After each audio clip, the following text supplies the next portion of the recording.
ฟังไม่ต้องเลยเป็นการงานข้าบอลในหมายทาง10 20ขอยสูงขอยตาตาโอ้ไกลๆหลายๆร่างเยอะๆข้าบอลขอยงานจงโชคดี3 2 ไป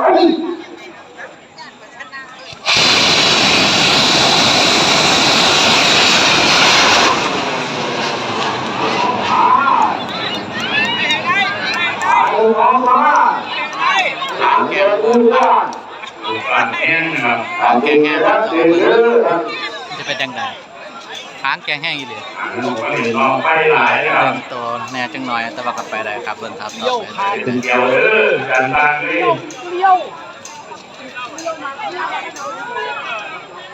แต่เปิดได้ปล่อยไว้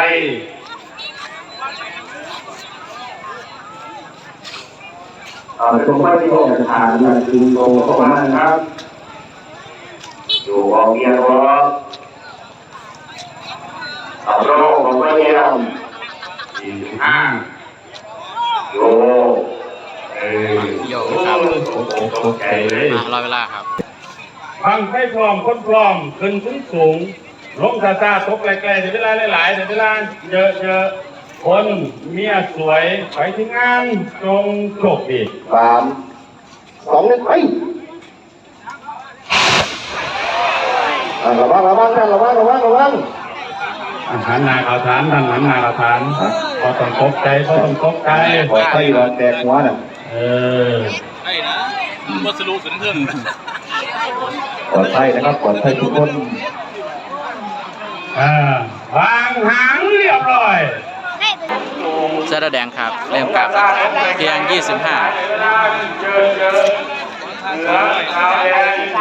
ปล่อยงานลงจบ3 2 ไปไ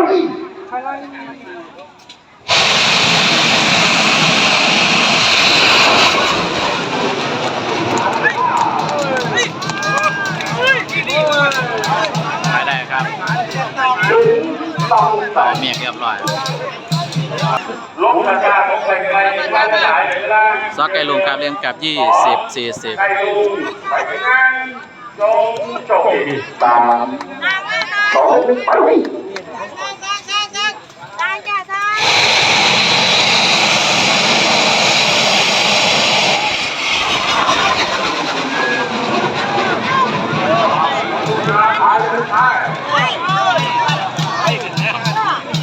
เอาเมตร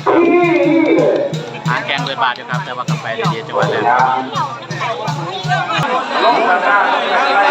ซีดบุรพาครับเล่มกับ10 40บุรพา3 2 ไป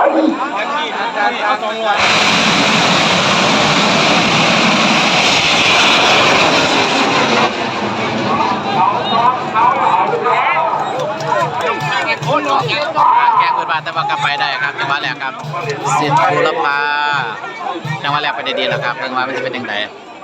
การเข่าข้อเข่าข้างไปดึงตัวเล่นตัวนี้มีตัวสัญญากรรมการพันว่า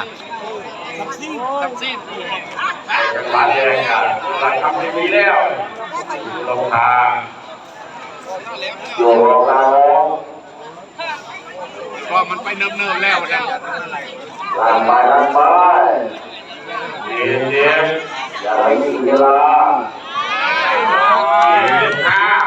ผมวันเวลาเพื่อนมันไหลไปเดี๋ยวโยกแล้วครับ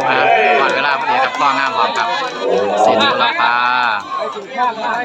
ขอบคุณมากเป่าหนาเป่าหนาๆเนี่ยนะรอเวลาสุดท้ายครับสหายหลวงครับเริ่มกับ35 65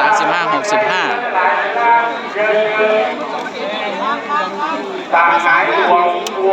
กระจายการเรียนไปงานโยงจบ3 2 ไป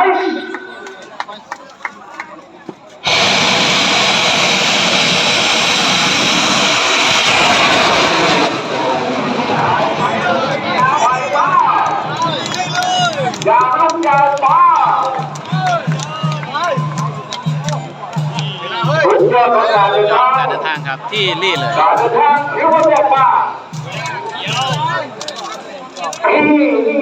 จากวัดสุดท้ายติดเดียว เป็นเกี่ยวอยู่ ลาของลาของเยียของ ไหล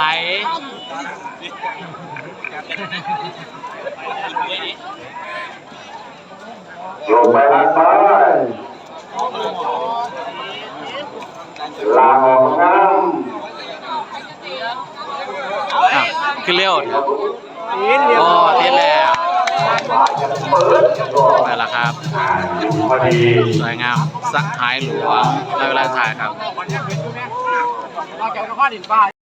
ต้องพักดีครับเล่มกับ30-70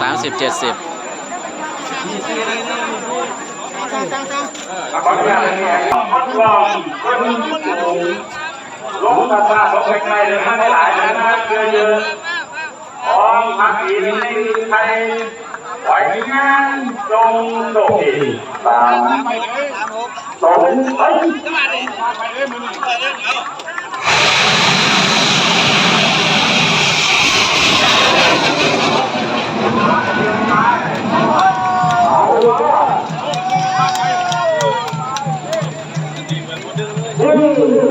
กดครับ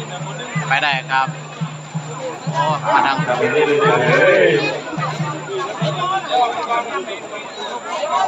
กดี โอ้คือดอกแดกเนาะเอ้าต่อไปไม่เราไม่เห็นล่ะ มันก็ยังร่มๆดีอยู่ร่องเมือง สิริมงคลครับเล่มกับเพียง20 คนเจ้าใส่ให้เป็นกระลำเดี๋ยวไปทางไ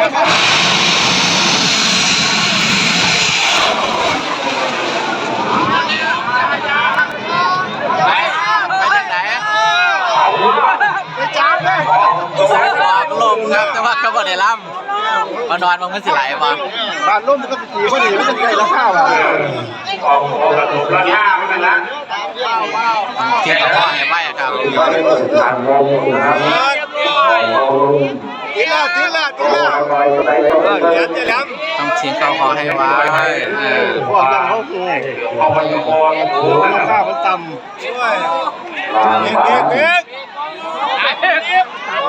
ดียววันแกไม่ได้แล้วดีมงคลโยกเดียวนี้10ไปลูกโยกแล้วครับ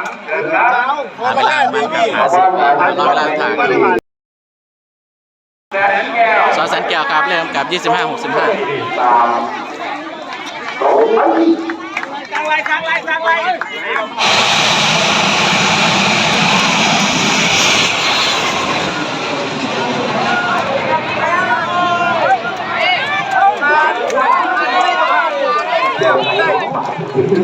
เอาแม่ครับมองหมุนครับจะโรไปครับ ใส่ผมมุนดิล่ะ หน้าลงมีสิ่งใดไม่ป่าเลียดไหลได้หลายไหลได้หลาย ครับ เดี๋ยวใช่เดี๋ยวโอ้โห รอเวลาครับ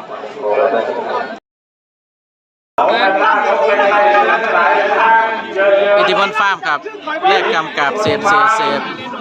งานลงโดดทางอะไรนะตรงไป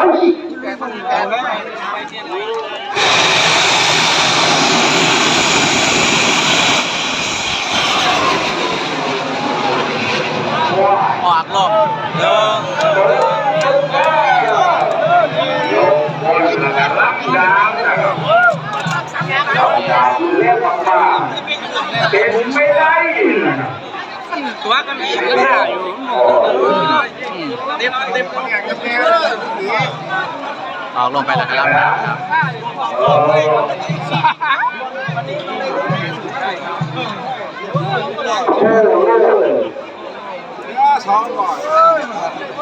บางทีนะครับบอกที่บอกน้อง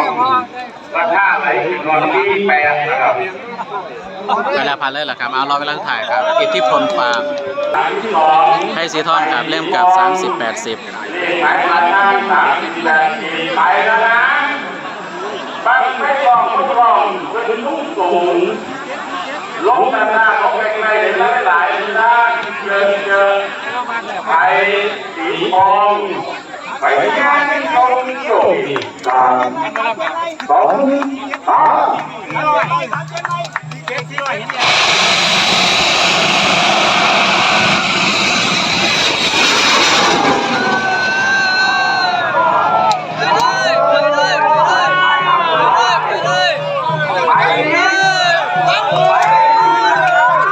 จังหวะแรกไปได้ดีแล้วครับ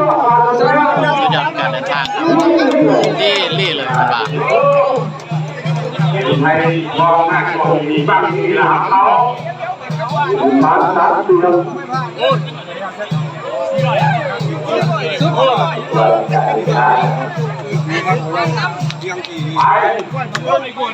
ไป ข้อดีพร้อมครับ ไอ้นี่คือแกงแม่นอะไรนะโอ้ยเขาเราดีที่หายแล้วเดินวางหางเริ่มก่อนก่อนเดี๋ยว ตลอดเวลาครับ ลงแต่ถ้าลงใกล้ๆไม่ ถ้าหมานเบิกป่าครับเลขกำกับ40-90บวกแบ่งท่องพันบาท สองไป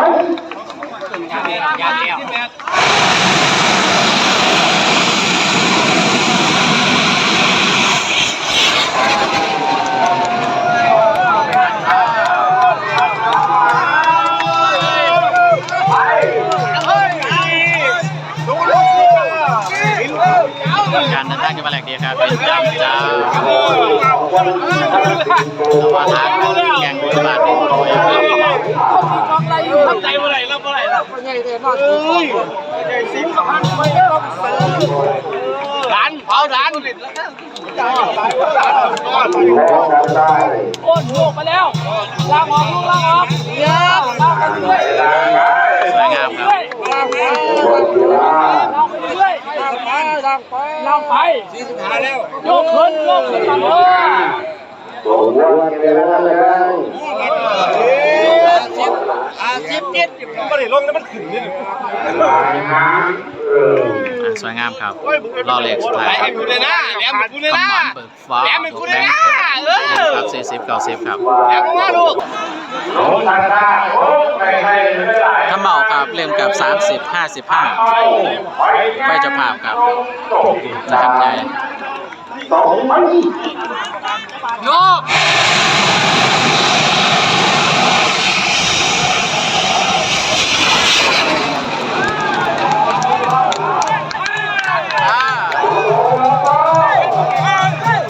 จับมาที่ลี่เลยรถยอดกันตั้งบังครับทำเมา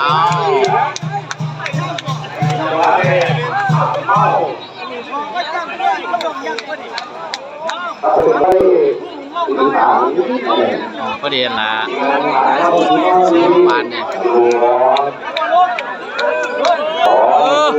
งามรุ่นดึงหรอผมมานี่งามครับ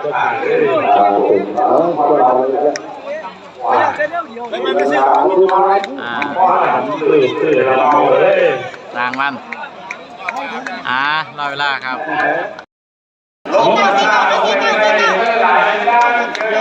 ร้านปุยมครับเริ่มกับ30-80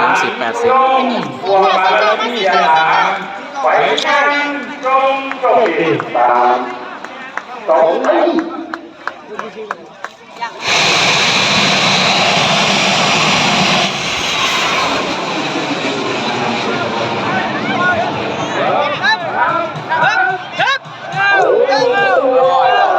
รับดาบมันมาไปรับไปไหมมาเราได้สุดท้ายครับพอเห็นแล้วครับรับดาบสิริพรครับเดินกับ30-30สิริพรวงของเอที่อยากเป็นตั้งนี่งานตรงตรงตามสองไป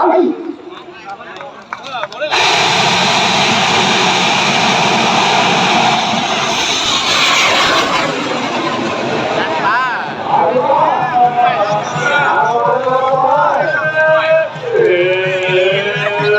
สุดยอด อดการเดินทางแล้วครับจังหวะแรกครับ ไปแล้ว ที่ลี่เลย อันนั้นมีมาแห่ครับกิติพรบวกของเอซี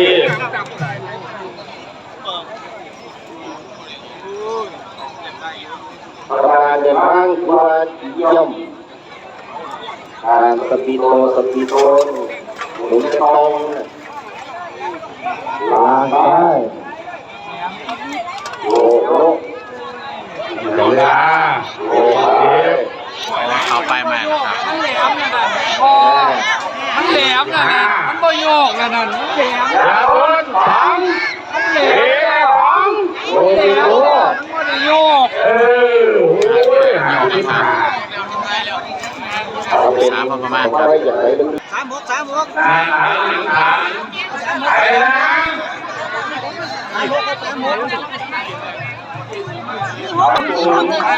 ลงมาโอ้แก่ได้หลายนะเยอะ นครเสาหลอกครับ ๆเอาเหมือนเดิม บอก ใครงาน เริ่มกับ 20 50